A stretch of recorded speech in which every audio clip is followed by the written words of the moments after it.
Bonjour à tous et à toutes. Merci d'être parmi nous. Désolé du petit délai pour débuter la séance. Aujourd'hui, on va parler de comment faire approuver ces demandes de subvention. J'ai la chance, l'honneur et le privilège, rien de moins, d'être avec Denis Grondin, qui est expert en subvention chez nous. Salut Denis. Salut, Yes, vraiment. Petit retard.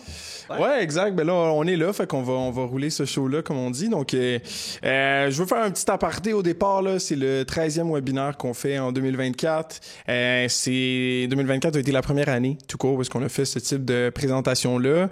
On a eu énormément d'entrain puis de signaux positifs de la part de notre communauté d'entreprises. On a plus de, je pense, 3500 ou 4000 entreprises là, qui ont assisté aux séances. Fait qu'encore une fois, merci beaucoup de votre participation. Comme on le dit à tous les webinaires, si vous avez des sujets, des intervenants que vous souhaiteriez qu'on rencontre, ça nous ferait plaisir d'avoir votre feedback là-dessus. Donc, après la rencontre, non seulement on va vous envoyer la présentation, la rediffusion, mais on va aussi vous demander est-ce que vous avez des commentaires ou des suggestions pour des prochains sujets. Denis, t'es expert en subvention, ça fait 16 ans que tu es dans le domaine. Tu as été développeur économique, tu as aidé des dizaines et des dizaines d'entreprises à structurer leurs projets puis à aller chercher des milliers. Bon, c'est ça, fait quand même pas mal. La beauté, c'est que j'ai été des deux côtés. J'ai été représentant au gouvernement, Développement économique sénégalais et Investissement Québec, et de l'autre côté, soit consultant ou même client pour des entreprises à qui que j'ai travaillé. Fait que spectre total sur comment approcher la subvention. Ouais, exact. Fait que moi, je suis très excité d'avoir cette discussion-là avec toi. Sans plus tarder, allons-y. Les premières choses, on va reparler de qui sommes-nous assez rapidement, puisque j'imagine la plupart nous connaissent déjà. On va regarder c'est quoi les critères d'évaluation des bailleurs de fonds.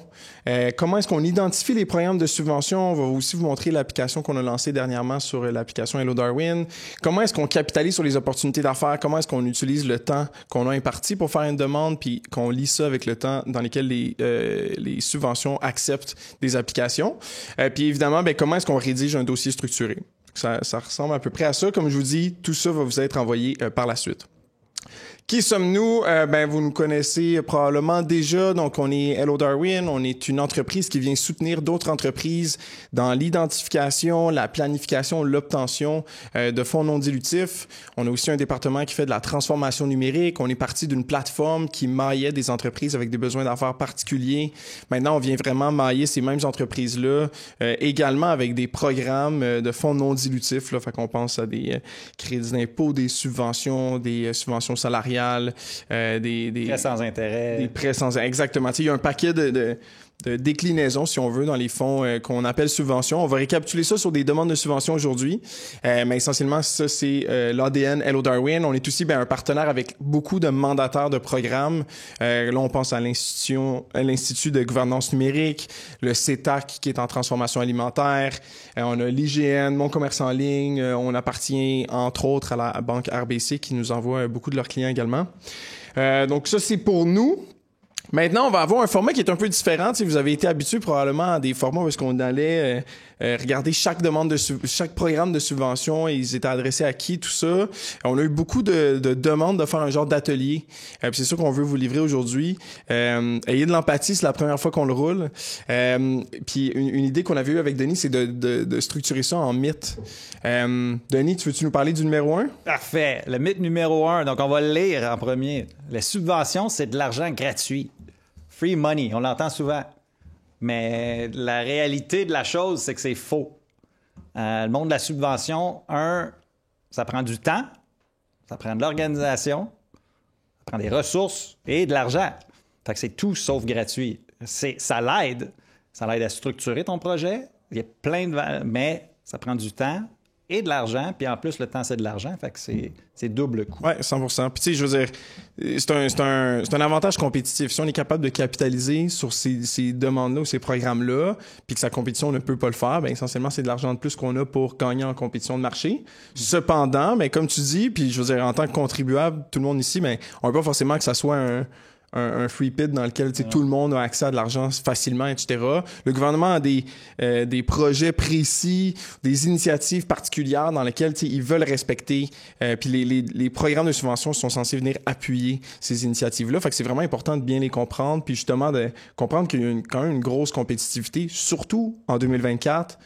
Dans le contexte, exactement, tu sais, dans le contexte économique dans lequel on est, puis dans le niveau de connaissance, du moins, des entreprises de ces types de programmes-là. Beaucoup d'entrepreneurs à qui on parle, tu sais, évidemment, connaissent le principe des subventions. Après ça, trouver laquelle, savoir comment la gagner, gérer son temps, à quel point est-ce que je suis mieux de mettre du temps dans ma business versus mettre du temps à remplir, tu sais, de la paperasse bureaucratique à certains points. C'est tout le temps ça un peu qui revient, puis c'est un peu pour ça qu'on a débuté notre service. Voilà. On veut parler de combien de temps, parce que tu sais, là, justement, c'est pas de l'argent gratuit, tu as parlé un peu de temps qui est investi, tout ça. On pensait que c'était important ou intéressant, du moins, de parler de c'est quoi la sphère, tu sais, c'est quoi les investissements de temps que tu as besoin de faire quand tu veux faire une demande de subvention? Bien, on l'a mis en graphique, puis dans la réflexion, c'est que la première, c'est recherche. Ouais. C'est recherche de tes projets à investir, mais après ça, qu'est-ce qui peut financer? Fait que multipalier, fédéral, provincial, municipal, multicause. Après ça, il faut que tu planifies le projet, il faut que tu écris, il faut que tu trouves le formulaire, il faut que tu parles avec le représentant. Ça, c'est un des facteurs les plus... qui peut avoir le plus d'impact probablement sur l'acceptation. Plus d'impact, mais c'est le plus long, puis c'est du téléphone, c'est du tag, c'est à qui je parle vraiment, puis quand je parle à la bonne personne, est-ce que c'est la bonne personne ou je suis un analyste? Fait que, un gros projet là, après ça, l'application elle-même. Il y a au Québec, ce qui est intéressant, il faut voir, il y a des programmes normés et non normés. Fait que déjà, juste de connaître ça, ça vient un plus. Programme normé, c'est des enveloppes qui ont été émises par, exemple, le ministère de l'Économie pour aider les entreprises, puis ils ont créé un cadre pour la subvention. Ça, c'est un programme normé. Donc, on sait où, on sait qu'elle existe, puis on sait qu'est-ce qui existe. Si tu lis le cadre, tu vas savoir c'est quoi les objectifs. Après ça, tu as un montant d'argent qui est pas normé. Ça, c'est un autre game. Ça, c'est la game du financement, soit par représentation ou autre dans des ministères quelconques. Mais de savoir ça, puis où aller, ça prend du temps de lire, de comprendre le document et comprendre comment est analysé de l'autre bord. Oui, typiquement, les programmes normés sont techniquement suffisant pour les entreprises pour au moins débuter dans le domaine, tout ça. Puis les programmes non normés, ça va être souvent des programmes, des projets de grande ampleur qui ont même pas eu, comme tu dis, un projet de loi spécifique, mais qui remplissent les critères ou les objectifs du gouvernement ou d'un ministre. Exact. Puis déjà, des fois, c'est déjà ciblé aussi. Là. Faut faire attention. On trouve une subvention qui a l'air magnifique. Ouais. On dépose, mais elle est belle, elle est bien écrite, mais pour une entreprise X. Parfait. Fait que, tu sais, essentiellement, là, ce qui est difficile dans la répartition du temps en subvention, ça va souvent être que ça prend du temps. Pas forcément, tu sais, c'est difficile de s'asseoir puis de le faire d'un trait.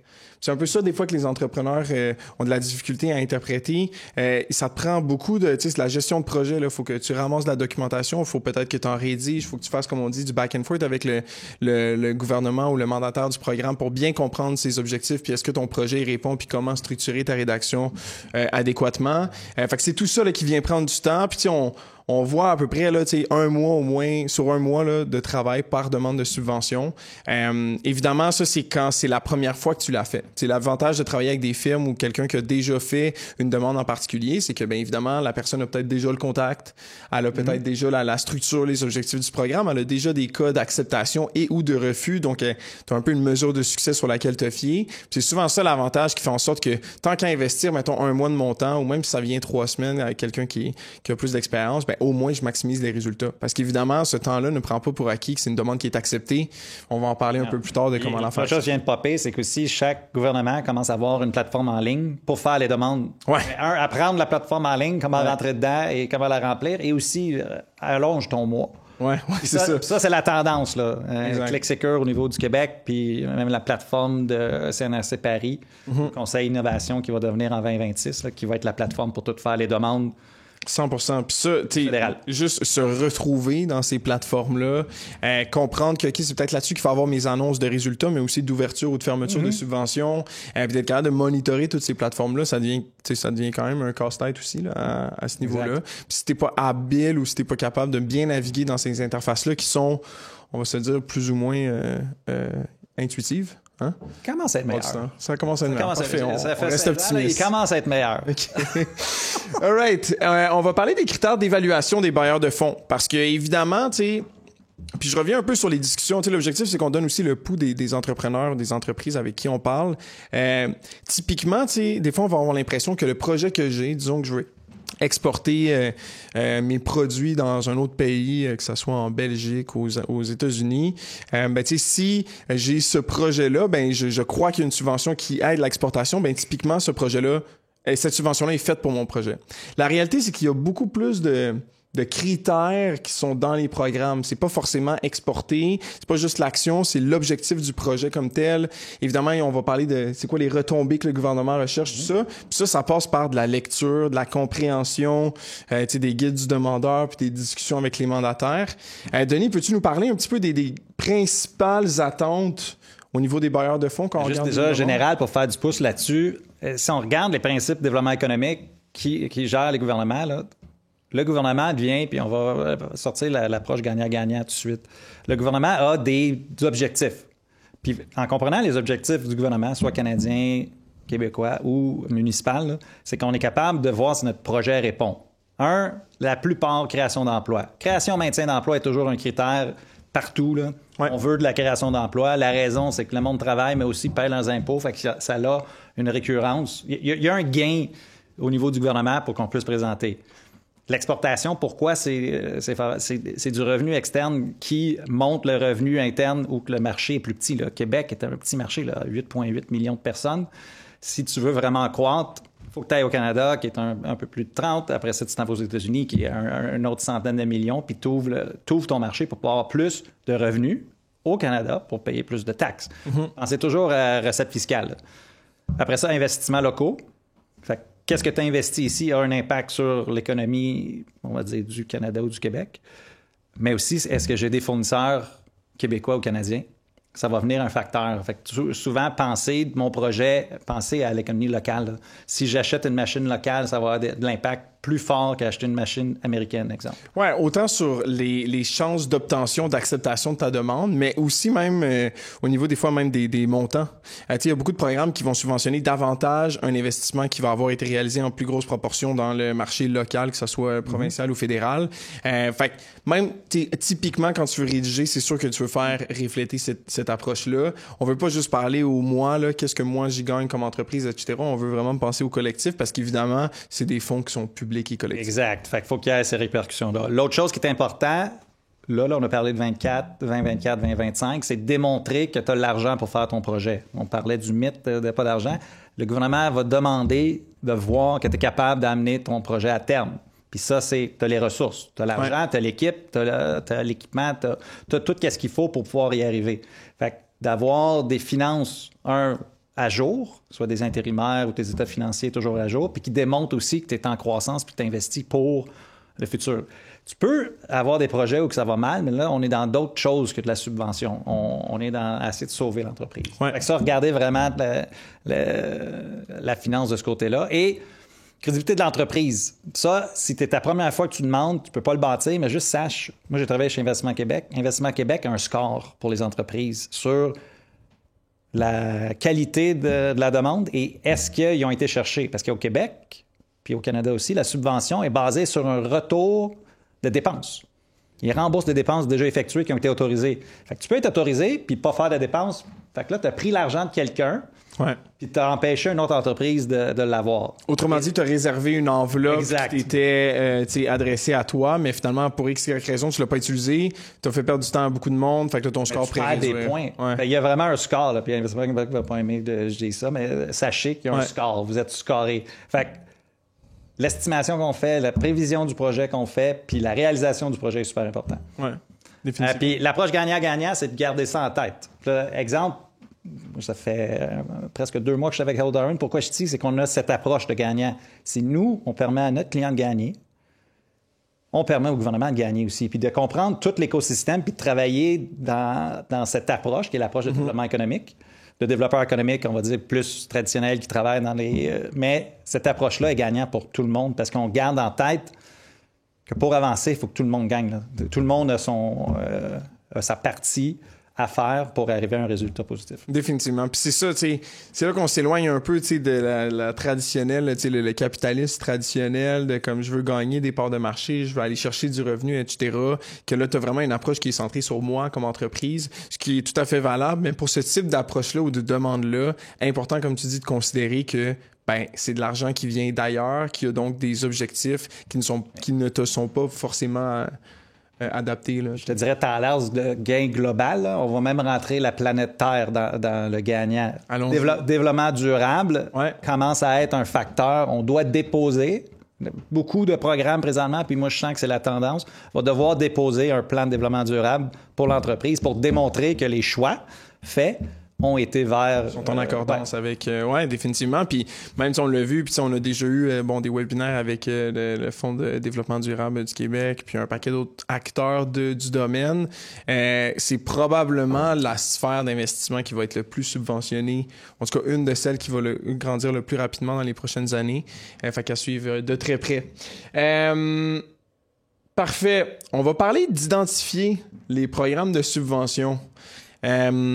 Quand on a, avant même évidemment de débuter notre offre de service pour accompagner des entreprises, on a commencé par regarder l'ampleur, le nombre de subventions qui existaient évidemment au Canada. Fait, quand on pense au Canada, on pense fédéral, provincial, mais aussi municipal.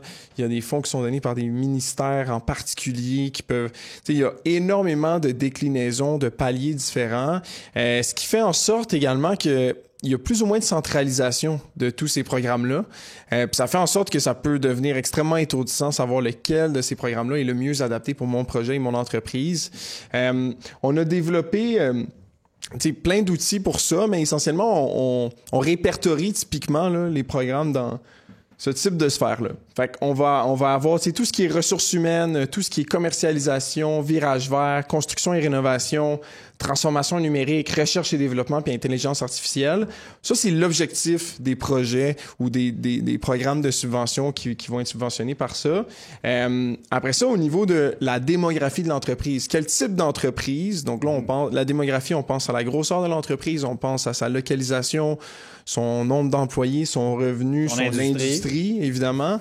Là, tous ces facteurs-là, on va les qualifier, nous, de démographiques de l'entreprise. Fait qu'une entreprise, je dis n'importe quoi, en fabrication alimentaire ou en fabrication qui fait de la transformation alimentaire va être sujette à être éligible à différents programmes de subvention pour peut-être de la rénovation ou de la transformation numérique ou un virage vert.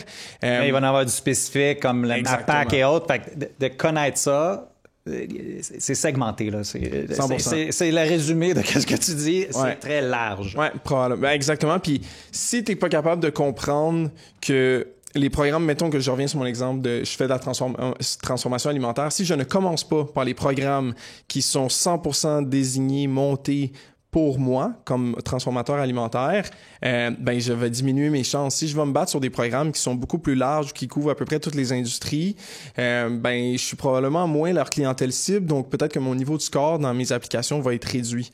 Donc, tu en as parlé un peu au début, Denis, mais la recherche est tellement importante pour cette raison-là, parce que tu peux passer ton temps à appliquer sur des programmes qui semblent être pertinents par rapport au projet puis à ta démographie, mais dans le fond, c'est pas celui sur lequel tu vas avoir le meilleur retour sur investissement ou donc lequel tu vas avoir le plus haut taux d'acceptation. Un exemple très concret dans la transformation alimentaire. Le MAPAC, le ministère Agriculture, Pêche, le MAPAC. Ouais. Je ne sais pas l'acronyme. Il y a trop d'acronymes au Québec, même après 16 ans. Ils ont un programme pour l'exportation spécifique pour eux. Fait que s'il est ouvert, puis tu appliques sur, exemple, celui général, qui est PSCE, mais tu es d'emblée éliminé. Fait que tu as perdu ton temps. De le savoir vient important, puis là, c'est pas tout le monde qui le savent. Oui. Je regarde une question là, qu'on a reçue. Là. Quel est le modèle de service de demande de subvention avec Hello Darwin? Est-ce un prix de départ, un pourcentage des subs obtenus, une combinaison des deux? essentiellement, là, nous, on a vraiment une entente à long terme avec nos clients. Fait qu'on n'a pas un gros frais à commission 100% variable quand on vient obtenir des subventions. Ça nous permet d'aller chercher un éventail beaucoup plus large de programmes, petits, grands, bref, tout ce qui est possible pour nous d'aller chercher, on va le chercher pour nos clients. Je vous dirais que ça va être plus simple d'en discuter avec nous. Après la présentation que vous allez recevoir, on va vous montrer un peu, là, dépendamment, est-ce que vous nous connaissez un petit peu, pas du tout, ou déjà pas mal. Ça serait quoi le meilleur chemin pour poursuivre la discussion avec nous? Vous allez recevoir ça par courriel également. Mais c'est un modèle qui est assez, mettons, différent, unique, je pense, dans le marché. Qui est bien, qui vient pallier beaucoup de choses que j'ai vues dans le marché qui étaient difficiles au niveau de la subvention. Mais surtout, on va vous présenter notre accompagnement et c'est la raison pour qu'on change des frais, des frais de suivi professionnels. On charge des honoraires professionnels pour qu'est-ce qu'on fait pour vous. Ouais. Fait que bon, ça, c'est les types de subventions. Est-ce qu'il y a quelque chose à rajouter ou je passe à la prochaine? Merveilleux. Si ça te va, ça me va. OK, identifier les opportunités qui correspondent aux besoins. Fait que j'en ai parlé, on a développé un outil. Je vais vous montrer ça dans quelques instants. Comment l'utiliser. On va vous envoyer aussi, c'est gratuit. Fait que je vous invite que vous soyez un OSBL, que vous soyez une entreprise dans n'importe quel secteur, de n'importe quelle taille, partout au Canada. C'est quelque chose qui vous est accessible, qui vous permet de voir pour quel type de subvention vous pourriez être éligible en fonction de beaucoup de données démographiques. Fait que je reviens un peu sur ma nomenclature du départ. J'espère que vous allez être capable de suivre. OK. Je sais pas si c'est possible de vous partager l'écran. OK, donc, l'application Hello Darwin, vous allez probablement avoir le lien dans le chat, puis on va vous l'envoyer définitivement après la discussion. Je peux rentrer un paquet de filtres qui va me sortir des subventions. Fait que, disons qu'on recommence la recherche. Je vais effacer mes filtres. Fait que là, mettons, je peux avoir, évidemment, mon secteur industriel. Mettons qu'on prend quelqu'un... ça, c'est vos codes SIAN, là, essentiellement, dans lesquels vous êtes répertoriés. Si vous le savez pas, vous avez simplement à jongler avec tout ça, puis vous allez finir par le voir. Disons que je fais de la fabrication d'aliments, je recherche, là, c'est là que je parle des déclinaisons de types de programmes, des crédits d'impôt, des subventions. Si je veux voir, par exemple, que je veux faire de la transformation numérique ou de l'innovation ou même de l'intelligence artificielle, tiens, je veux voir les programmes qui sont nouveaux, bientôt ouverts, bientôt fermés. Je veux voir la totale. Essentiellement, je vais avoir une liste puis un total ici. Fait que comme vous pouvez voir, en rentrant des filtres au fur et à mesure, j'ai réduit mon nombre de subventions. Au départ, je crois que j'en avais un peu plus que 1900. Et là, je suis rendu à 119 pour 86 millions. Évidemment, ça, c'est le potentiel. L'objectif, après, c'est de voir est-ce que mes projets correspondent à ces programmes-là. Évidemment, là, je vais avoir beaucoup de programmes qui vont sortir. Alimentation, santé, volet 2. L'objectif de ce programme-là, il va être indiqué, c'est quoi à peu près les montants. Fait que l'on dit de 10 à 150 000, 70% du coût du projet. Il est admissible à l'industrie de la fabrication. Je peux aller voir les détails du programme.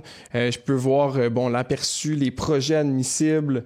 C'est quoi les critères d'admissibilité. Fait que qu'est-ce que je dois respecter pour le faire. Puis quel type d'entreprise est-ce que je devrais être pour maximiser mes chances. Évidemment, tout ça est basé sur des données que nous, on a utilisées, qu'on a populées avec notre équipe sur, la pertinence des applications. Qui a déjà gagné, par exemple, le programme Alimentation Santé? On va essayer d'utiliser ça pour le faire refléter ici. Je peux même avoir justement toutes les dépenses admissibles qui vont l'être, parce que s'il y a les activités, mais c'est quel type de dépenses? Est-ce que c'est des honoraires professionnels? Est-ce que c'est des salaires? Tout ça, c'est vraiment dans ces fines lignes-là que je vais être capable de tout voir. Puis évidemment, si vous êtes client avec nous, c'est un compte démo, fait que je vous donne un petit exemple ici. Juste le zoom out comme ça. Fait que ici, disons que vous êtes client avec nous, on va travailler sur plusieurs programmes en simultané. On va identifier au départ vos programmes en fonction, on va vraiment faire un plan de match annuel sur par rapport à tes projets, par rapport à qu'est-ce qui va ouvrir comme programme, tout ça. Voici les différents programmes qu'on va aller chercher. Puis là, les clients sont essentiellement capables de savoir qu'est-ce qui est en cours, qu'est-ce qu'on a besoin de vous pour le valider, qu'est-ce qui a été soumis, qu'on attend des résultats, les demandes acceptées, tout ça avec les montants. Fait que l'objectif de cette application-là, c'est vraiment Puis ce qui vous est admissible si vous n'êtes pas client chez nous, c'est vraiment tout le côté ici, répertoire de subventions. On a aussi tous les projets. Fait que si je recherche des sous-traitants, tout ça, ça va être là que ça va se passer pour faire le suivi sur mes projets, mes fournisseurs technologiques, tout ça. Mais vraiment, le répertoire de subventions, je vous invite fortement à le regarder. On est aussi en train de lancer des fonctionnalités qui vous permettent, par exemple, de regarder c'est quoi votre projet. Parce que là, c'était vraiment des données démographiques qu'il y avait là. Bon, on est en train de lancer un nouveau module qui est vraiment, OK, je suis une entreprise justement en fabrication, en transformation alimentaire. Mais j'ai un projet d'exportation au BC en Colombie-Britannique. Qu'est-ce qui est admissible pour moi? Puis là, on va vraiment augmenter notre maillage entre vos opportunités, votre entreprise et les programmes disponibles. Ça, pour moi, c'est un must. Nous, c'est quelque chose qu'on utilise. Nous, c'est quelque chose ici à l'interne qu'on utilise quand on veut faire des planifications, mais c'est aussi quelque chose qu'on voit qu'il y a des centaines et des centaines d'entreprises qui l'utilisent par eux-mêmes à chaque semaine ou à chaque mois. Fait qu'on vous invite à nous donner votre feedback. Si vous en avez, il y a d'autres plateformes qui existent aussi là-dessus, sur ceux qui vont répertorier des subventions, sauf que typiquement, ça va être des plateformes qui vont répertorier les subventions, par exemple, fédérales ou provinciales ou certaines municipales. Ça va être difficile d'agglomérer tout ça. Puis nous, c'est ça le travail qu'on a fait dans la dernière année. Même nous, comme gestionnaire de compte, parce que quand tu dis être client Hello Darwin, c'est que vous avez un accompagnement avec l'équipe. Là, on est 7. Ouais, on est 7 directeurs de compte. Vraiment, notre travail, on l'utilise aussi à l'interne fait que pour chercher, mais qu'est-ce qu'on fait de plus? C'est qu'on est capable de faire le plan de match. Donc vraiment, selon tes projets, le planifier sur 1-2 ans en utilisant la plateforme, puis vous êtes capable de voir en temps réel qu'est-ce qu'on fait. Ouais. Il y a vraiment, on va dire, la totale que j'adore chez Hello Darwin, hein, c'est qu'il y a la tech, on rentre, on a accès aux fournisseurs, parce que qu'est-ce qu'il faut savoir, c'est un des plus gros défis quand on fait une demande de subvention, c'est qu'on a besoin d'un fournisseur qui nous a donné une offre de service valable et bonne. Fait que d'avoir un bassin pour pouvoir aller chercher quand même assez rapidement. Puis après ça, on a l'équipe qui gère la demande puis gère la relation. C'est vraiment un full package. Bon, je suis en content. Plus, on fait de l'audit numérique. Exact. On peut faire la consultation. Mon Dieu, t'aimes ça travailler beau. avec nous, c'est beau. J'adore. Donc, puis je pense que, tu sais, bon, moi, évidemment, je sens que t'es très optimiste dans la vie, puis c'est contagieux. Moi, de mon côté, je suis comme, OK, il nous manque d'autres modules, puis tout, fait que bear with us, ça s'en vient, puis on est... beau complément, on n'a pas fini, exactement. OK, on poursuit. En fait, j'ai d'autres questions ici, je vais juste aller voir. Vas-y. OK, est-ce que Darwin aide les organismes à but non lucratif? Merci pour cet outil, je l'ai déjà utilisé. It's really easy and simple to use. Great job. Merci beaucoup. Rima, OK, est-ce qu'on aide les objectifs à but non lucratif? Je vous dirais que ça vaudrait quand même la peine de nous parler. Pour l'instant, on travaille avec des entreprises qui font de l'économie circulaire, mais pas forcément tout type d'OSBL qui va rentrer dans cette catégorie-là. Par contre, c'est quelque chose sur lequel on a énormément de demandes. On a une liste d'attente, je crois, même à ce niveau-là, parce que c'est quelque chose qu'on veut ouvrir au courant de l'année.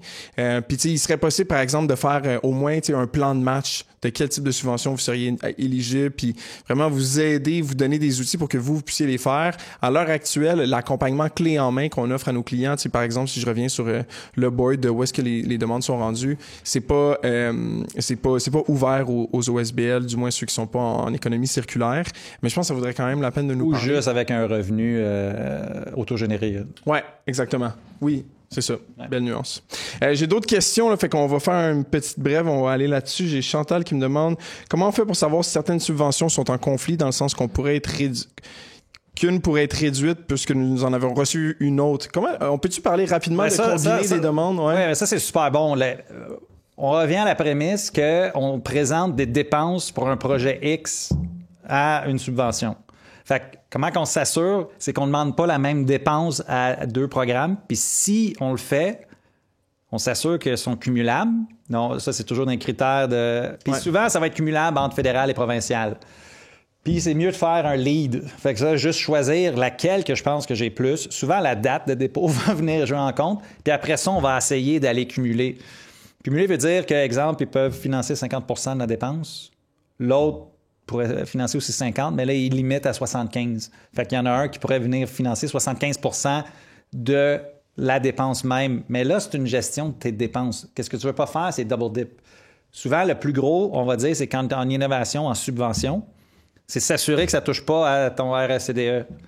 Exact. D'où l'importance d'avoir une stratégie qui est quand même assez centrale, là, où est-ce que tu vas comprendre autant tes sphères de revenus que c'est quoi les fonds non dilutifs que tu vas recevoir, dont peut-être des crédits d'impôt. Crédit d'impôt qui est comme une autre bête un petit peu, dans laquelle l'application à ces crédits-là se fait d'une autre manière. C'est souvent sur des dépenses qui sont rétroactives. Les subventions, c'est sur des projets qui sont peut-être même pas débutés encore. Fait qu'effectivement, il y a une stratégie à faire, mais l'important, c'est de le lire. Mais le chapeau, là, c'est essayer de ne pas demander la même dépense dans deux subventions différentes. Fait que souvent, on va couper les projets. Pourquoi on les coupe segmentés? Parce que, si c'est une embauche salariale, c'est un salaire. Si c'est une dépense puis qui est dans un programme, le best, là, c'est qu'il soit dans un seul programme puis tu gères ta dépense comme ça. Ouais. Super bon truc. J'en ai une autre. Est-ce que vous rédigez les demandes aussi de Claude? Ben oui, effectivement, ça fait partie de notre offre. Là. Fait que non seulement on va les identifier, on va les planifier, on va faire la gestion de projet pour ramasser l'application, mais la plupart des programmes nous donnent accès aux entreprises à donner une procuration. À ce moment-là, on peut être littéralement mandaté pour vous représenter puis faire la demande pour vous. Fait que ça, c'est comme le clé en main qu'on... Juste sachez que l'important quand on rédige, c'est que quand c'est technique, que vous maîtrisez votre sujet, puis dans l'entrevue que tu vas faire avec l'équipe, qu'on comprenne vraiment la technicalité du projet. On n'est pas des ingénieurs et autres, comme j'ai déjà travaillé dans les films de recherche et développement, où tu avais des ingénieurs spécifiques au programme qui écrivaient comme un ingénieur, un doctorant. Ici, on va quand même travailler avec votre spécificité d'entreprise. Ouais, puis on va venir le rédiger dans une façon où on sait que l'analyse, ça va bien passer. Fait que ça, oui, on le fait. Ouais, super bien dit. Si vous avez d'autres questions, n'hésitez pas. On va poursuivre pour l'instant. Là, ça, évidemment, le visuel que j'ai là, c'est pour l'application aussi. Comme je vous dis, il y a un paquet d'affaires là-dessus. Puis, j'ai pas vu les 4 autres onglets avec vous parce que c'est pas le sujet d'aujourd'hui. Mais si vous avez un projet que vous recherchez un fournisseur de services, on couvre, je pense qu'on a 6 000 ou 7 000 fournisseurs sur la plateforme, qui sont souvent essentiels quand on a une demande de subvention à faire. J'ai besoin de soumission. On a ça, puis c'est ça qu'on fait depuis nos débuts. Typiquement. Oh, mythe numéro 2. Nice! Fait que le mythe numéro 2, c'est que ce serait certain que je vais avoir ma subvention parce que je paye mes taxes et impôts. Fait que c'est comme si la subvention est due. Malheureusement, dans l'économie qu'on a présentement, c'est non. Puis les dernières années l'ont prouvé. Fait que c'est faux.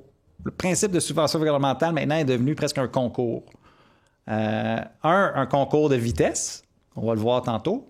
Parce qu'il y a des programmes qui ouvrent et ferment à tellement rapide, des fois des 3 semaines, pour brûler des enveloppes. Mais il y a vraiment la demande. Fait que c'est pas une question qu'ils ne sont pas capables. La demande est présente, en exportation surtout. Puis aussi qui démontrent leur mérite. Vraiment, on est aligné, que l'entreprise va croître puis qui est alignée avec les objectifs des programmes. Définitivement. Puis c'est sûr que, comme tu dis, je veux dire, ultimement, ça peut être un peu frustrant, tu sais, que des demandes ouvrent et ferment super rapidement. Ça démontre, par contre, l'importance de ces programmes-là. Puis typiquement, les mandataires de programmes, tu sais, qui vont voir leur enveloppe se faire prendre en quelques semaines, eux aussi, là, tu sais, sont pas forcément satisfaits de tout ça. Puis ça leur donne beaucoup de munitions pour aller redemander des plus hauts budgets les années suivantes. Fait que, faut comprendre, c'est le gouvernement, c'est un gros bateau, tout ça. Mais définitivement, comme tu dis, on parlait de compétition au départ. La compétition, la connaissance de ces programmes-là a vraiment augmenté. D'où, selon moi, l'importance de soit faire une veille ou de travailler avec quelqu'un qui fait une veille puis qui est vraiment là-dessus intensément, ou de cibler les bons programmes qui sont beaucoup plus niches, qui vont te permettre d'avoir beaucoup moins de compétition puis donc de maximiser ton retour là-dessus. C'est une combinaison des deux.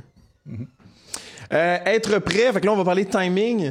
Je pense que j'aimerais que tu nous parles un petit peu de l'importance d'agir dans le contexte économique. Qu'est-ce que ça influence par rapport, mettons, aux subventions qu'on avait il y a, je sais pas, 10 ans ou quelque chose comme ça? Bien, souvent, ils vont venir beaucoup plus spécifiques. Fait qu'ils vont venir spécifiques sur des besoins de l'entreprise. Ils vont venir aussi spécifiques à pallier à certains cas. Puis là, il y en a un présentement qui soit fait peur ou pas, qui est le cas américain, avec Donald Trump qui veut mettre des tarifs, que toutes les entreprises qui vendent aux États-Unis, présentement, ne savent pas qu'est-ce qui se passe. J'en parlais avec un client ce matin. C'est dans les airs, là. Vraiment, là, ils sont, est-ce que j'ouvre un bureau aux États-Unis? Est-ce que je fais ci pour pouvoir pallier? Puis ils n'ont pas encore de décision. Mais il faut que tu le planifies. Même si c'est incertain, il faut que tu essaies de te positionner pour dire, OK, j'arrête pas de travailler. Je ne vais pas arrêter de vendre aux États-Unis, mais comment que je fais? Parce qu'à un moment donné aussi, le timing va venir essence. Puis pour avoir du bon timing, toi, il faut que tu saches qu'est-ce que tu vas investir dans ton année. Fait que c'était super important. Premier, on va dire, chose que tu dois faire, comprends où tu vas investir pour faire avancer ton entreprise dans les 12 prochains mois. Est-ce que j'achète de l'immobilier? Est-ce que je mets de la machinerie? Est-ce que je fais de la force pour vendre? J'automatise, j'engage? Est-ce que je dois former mes employés, etc.? Puis vraiment, c'est la question d'être proactif. Là. Puis après ça, que ton plan, ça se peut qu'il ne fonctionne pas. Ça se peut qu'on commence 5 minutes plus tard le webinaire. Ça se peut que Trump, finalement, il ne fait rien. Fait que, mais j'ai stressé pendant 3 mois, puis j'ai pas bougé parce que, mais too late, too bad. Exact. Puis d'où l'importance, je crois, de tenter, tu sais, on parlait un peu du score qui est réduit quand je mets pas de l'avant, quand je pars pas directement, tu sais, ma demande de subvention, puisque là, je récolte pas les fonds qui m'ont été acceptés, tout ça. Au final, il faut quand même faire le ballon, tu sais. La plupart du temps, t'es mieux quand même de la demander, puis de donner les chances de le faire, puis peut-être d'aller forward avec ton projet. Ajouter quelque chose pour le monde qui sont partis, qui vont pas avoir. Si on est capable d'expliquer pourquoi on n'a pas fait quelque chose, puis on le met dans le rapport de fin, parce que quand on demande l'argent, il y a un rapport de fin, notre score va pas être affecté.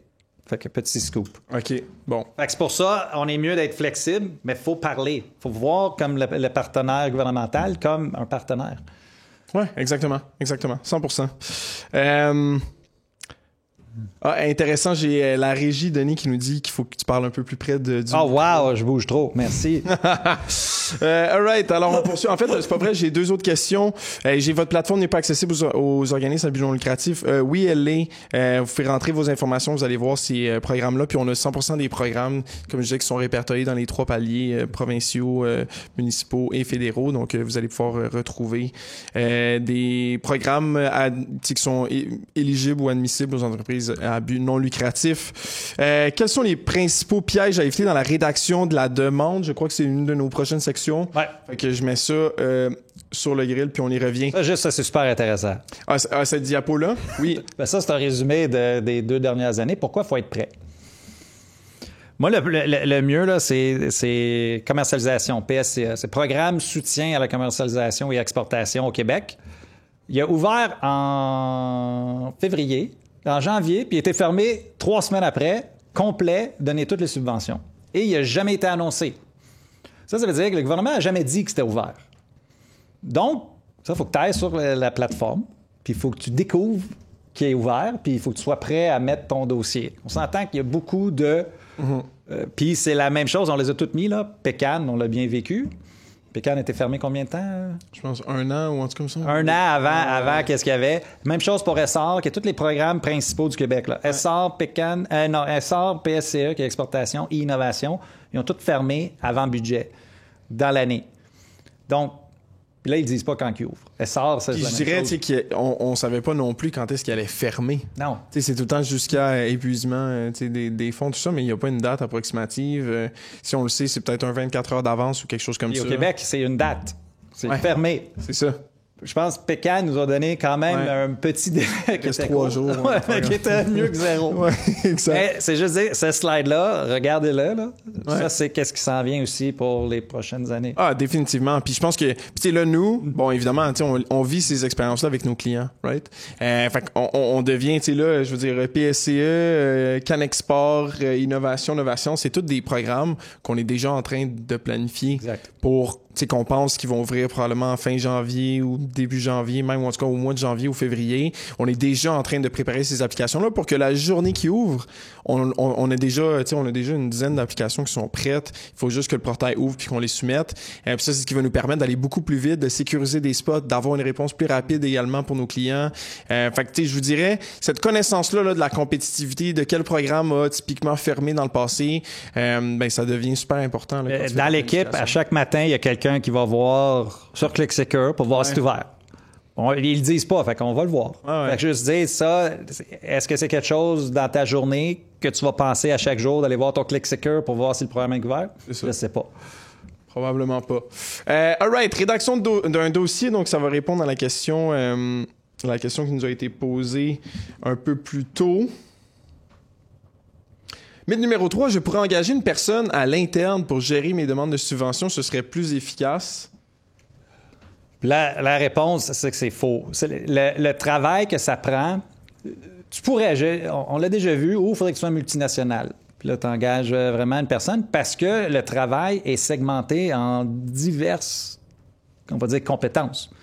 La vigie, la recherche des subventions. Nous, on a quelqu'un qui cherche les subventions tout le temps. Fait qu'il faut penser après ça aussi, quand tu commences une demande, tu es pris à faire ta demande. Là.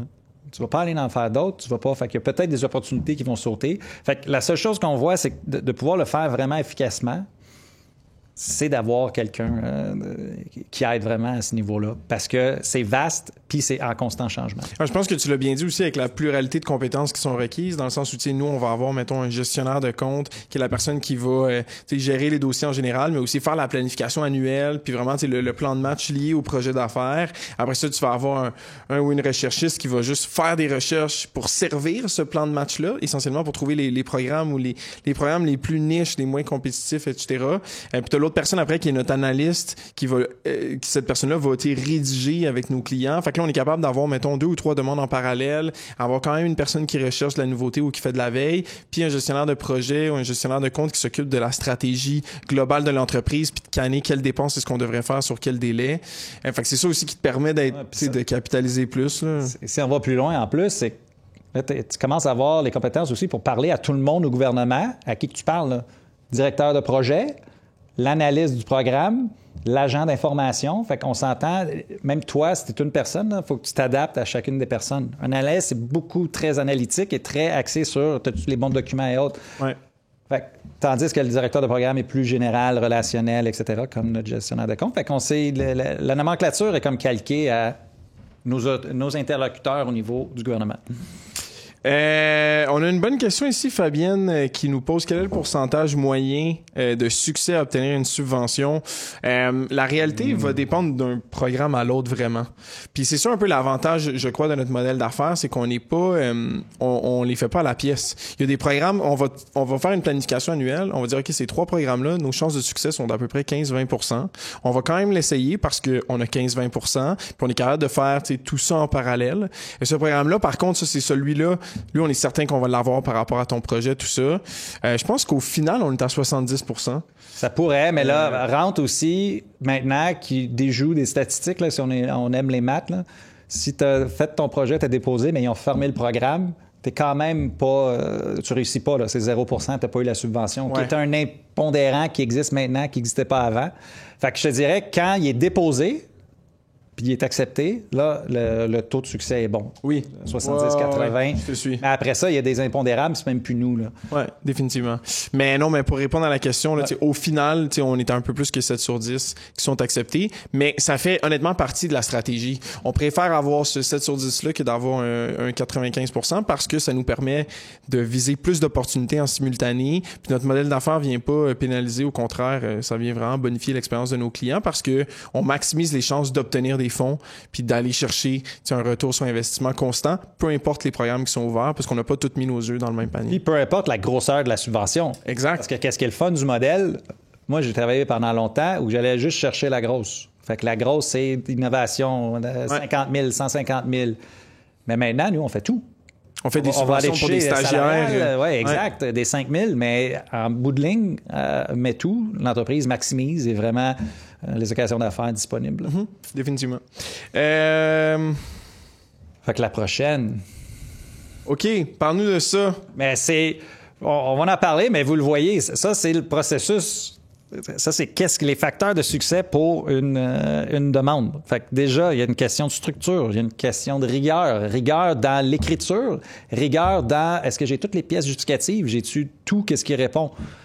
Est-ce que c'est planifié? Est-ce que le projet aussi rentre dans un cadre plus grand puis on est capable de dire qu'est-ce que l'investissement va faire pour l'entreprise puis après ça, qu'est-ce qui va avoir répercussion sur l'économie? L'attitude envers le bailleur de fonds. Donc, il faut vraiment le voir comme un partenaire, qu'on est transparent, qu'on travaille avec. Des questions de gouvernance, puis vraiment de comprendre et utiliser les outils. Mais il y a beaucoup de facteurs qui rentrent pour que le dossier soit solide et convaincant. Les principaux, là, ton projet, il est backé par des ressources. Donc, tu as les ressources pour faire ton projet. Tu es capable de te démontrer que qu'est-ce que tu déposes, tu as les ressources humaines, tu as les finances, puis tu as l'équipement nécessaire pour arriver. Si c'est un achat d'équipement, faut démontrer qu'est-ce que ça va te donner de plus, comment que ta productivité va augmenter, comment que tu vas vendre plus, etc. Ouais. De connaître vraiment le projet puis de savoir, avoir les pièces justificatives. La plupart est là. Après ça, c'est dépose-la à temps. Oui, exact. Puis, tu sais, je veux dire, nous, par exemple, les analystes qu'on embauche, ben, tu sais, c'est des gens, tu sais, qui ont des maîtrises en sciences politiques, tu sais, qui sont capacités à rédiger sur le gagnant-gagnant, un peu comme on parlait un peu plus tôt. Faut aussi que tu sois capable de démontrer que ton projet va aller de l'avant avec ou sans subvention.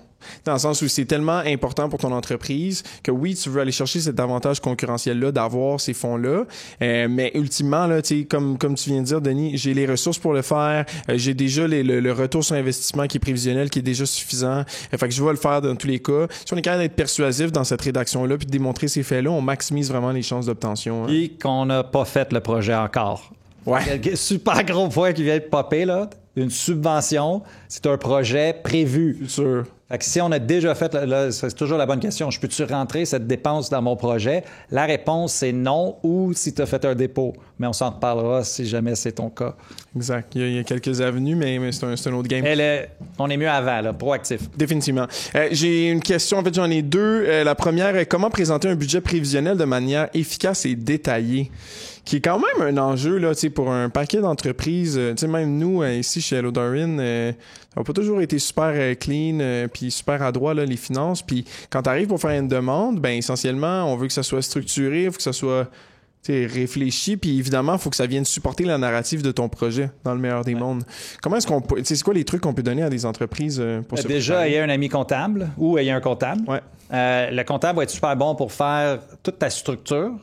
Fait que déjà, ta structure de comptable là, avec tes comptes, parce que quand on fait des prévisionnels, le plus dur, surtout en démarre ou pas, là, mais c'est, OK, on part d'une base, puis là, on va faire une prévisionnelle avec... Il y a des outils qui existent, Budgeto. Effectivement. Budgeto, il y a des outils aussi. PMA Montréal, je pense qu'il y a un outil de faire des prévisions financières. Mais la prévision financière, c'est la capacité aussi de se projeter dans le futur. Fait que c'est quoi mon projet, comment que je vends plus et autres. Et ça, c'est une science. Là, de qu'est-ce que je sais, on le fait pas encore. Là. Pas encore. Par contre, la plateforme vient vraiment aider à trouver des bons fournisseurs. Parler soit un ami comptable ou votre comptable. Ouais. Des fois, les comptables sont pas les meilleurs pour faire les projections futures. Fait qu'il y a un projet déjà planifié qui sait. Puis là, j'ai vu des résultats quand même intéressants. Parce que quand tu sais c'est quoi quelle dépense, tu es capable de le pousser. Définitivement. Puis, je veux dire, l'habileté de prédire, donc d'être capable d'avoir des prévisions financières, des retombées futures de ton projet. Je dirais qu'il faut que l'entreprise soit capable de faire ça, ou du moins d'avoir cette conscience-là, parce que sinon, c'est peut-être pas un projet qui vaut la peine d'être fait. Ça serait mon conseil entrepreneur à un autre.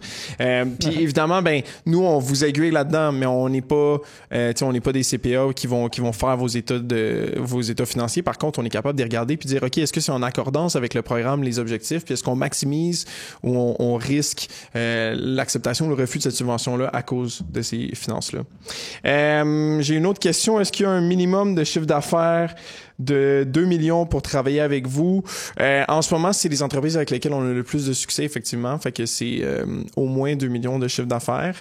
Fait que, dépendamment des cas, s'il y a un projet qui est super spécifique, si vous êtes dans une niche particulière, je vous dirais, après la discussion, on va vous envoyer un formulaire. Si ça vous intéresse d'en savoir plus, juste nous écrire les grandes lignes, de qui vous êtes, tout ça. Puis on va vous contacter dans tous les cas là, pour faire un suivi avec vous. Mais oui, la réponse est juste. Là, on va vraiment se spécialiser dans des entreprises qui ont essentiellement un plus haut niveau de dépenses. Puis on va mentionner le 2 millions à quelques endroits. Par contre, il y a des subventions, que vous soyez une start-up, que vous fassiez 100 000 ou 100 millions. L'outil que j'ai démontré un peu plus tôt est accessible à toutes ces entreprises-là. Fait que, on a la plateforme pour vous aider à trouver des fournisseurs. Puis ça peut même être un fournisseur qui fasse ce que nous on fait, mais pour des plus petites entreprises. Vous êtes accessible également. C'est tous des services qui sont gratuits. Fait que, on est capable d'aider les entreprises de toute taille. Après, effectivement, ceux avec lesquels on travaille dans notre accompagnement, pour l'instant, c'est des entreprises privées de plus de 2 millions. C'est qu'on veut un retour d'investissement bon pour l'entreprise. Là. Fait que si l'entreprise, n'a pas assez de revenus et n'a pas assez de dépenses admissibles, puis on n'est pas capable d'aller chercher de subvention, on ne sert à rien, puis on rentabilise pas le frais. Exact, on charge les frais pour absolument rien. Ouais. Bientôt, on va avoir des modèles alternatifs, exact. OK, que faire si une demande est rejetée? Existe-t-il des moyens de réviser et de la resoumettre? Ça dépend des programmes.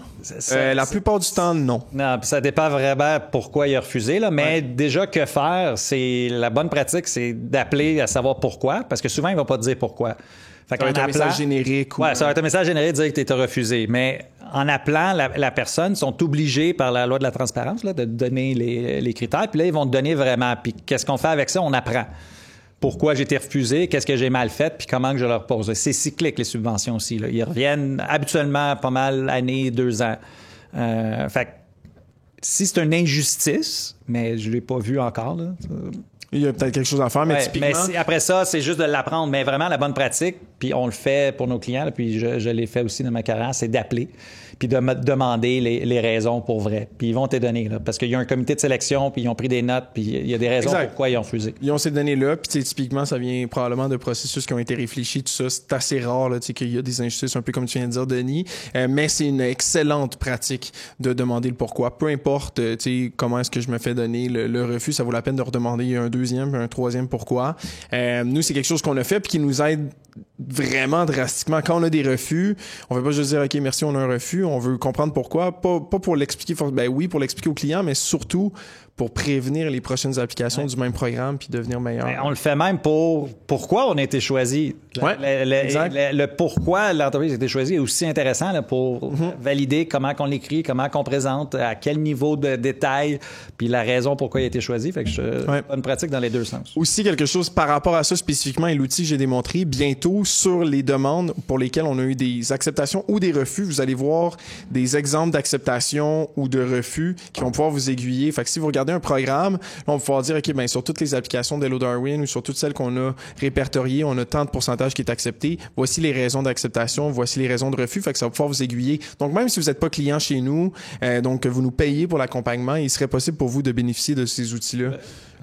Puis je vais juste penser au storytelling, à conter une histoire. Puis pourquoi nos analystes là, qui sont en Sciences Po sont bons, c'est que tu comptes une histoire. Puis de la façon que tu écris, tu es capable d'aller chercher les faits, mais aussi de démontrer pourquoi tu le fais.